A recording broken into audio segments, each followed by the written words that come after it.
Hi y'all, I'm Kerry, and today we're going to be learning how to make a layered wooden sign for inside your home. I live in the mountains near all of the national parks and state parks.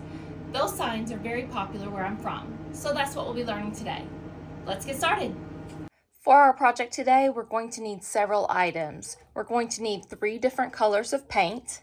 We're going to need glue, stir sticks, paint sponges, detail paint brushes, clamps for when we glue, and of course our xTool walnut plywood. The file we want. I use Lightburn, so my file is going to be in the Lightburn program. So once we open it up, I'll make it bigger here so that you guys can see what we'll be doing. You want to make sure that all of your cuts and layers are set to the correct speed and power. So my black lines are going to be cut lines, my blue lines are going to be score lines, and my red is going to be engraved. And as you can see, we have 3 very distinct different pieces in this. Once we're all ready, we're going to go ahead and move the computer over to the machine, connect, and get started. To prep our wood, we're going to tape off the different sections and then go ahead and paint the light color and the green, and then when we're finished we'll pull off the tape and we'll tape the dark brown, or we'll paint the dark brown for the rest of it. Painting it beforehand means that you can run the entire project, the entire cut, on one piece of wood and at one time. Once your wood is painted, you're ready to put it on the machine.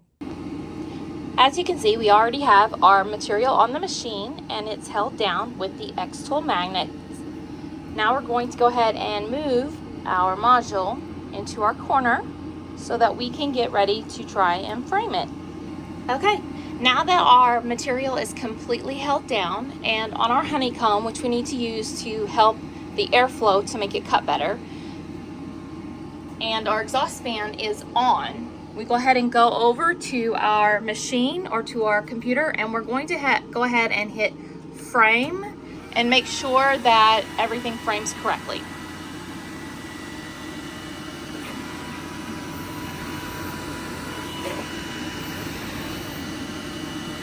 And it looks like it is, so we're ready to cut now. All right, now that our enclosure is all closed up, our exhaust is on, we're gonna go ahead and hit start on the machine. It's gonna ask me, I'm gonna say yes, and here we go.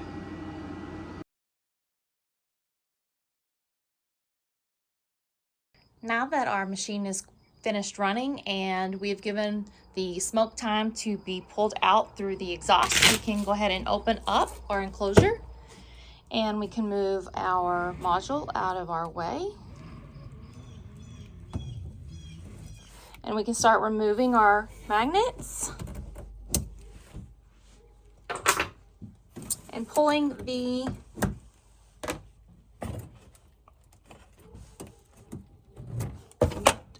material off the machine. As you can see, it did cut out, so that is awesome. You need to make sure that you remember, if you paint something, sometimes it will take a little more power than unpainted wood. Okay, so we're gonna go ahead and pull this out and go over to our workstation.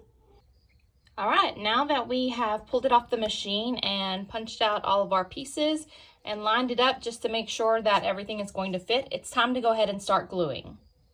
Okay.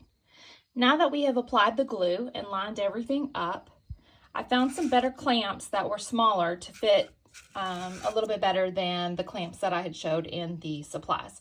So while this dries, we are going to start painting in our details.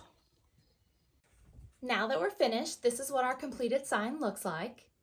It is a smaller version than I usually make, and I actually learned something from this myself. Since I usually make these bigger, engraving the outline or scoring the outline for the words makes it really easy to paint so that the paint colors match.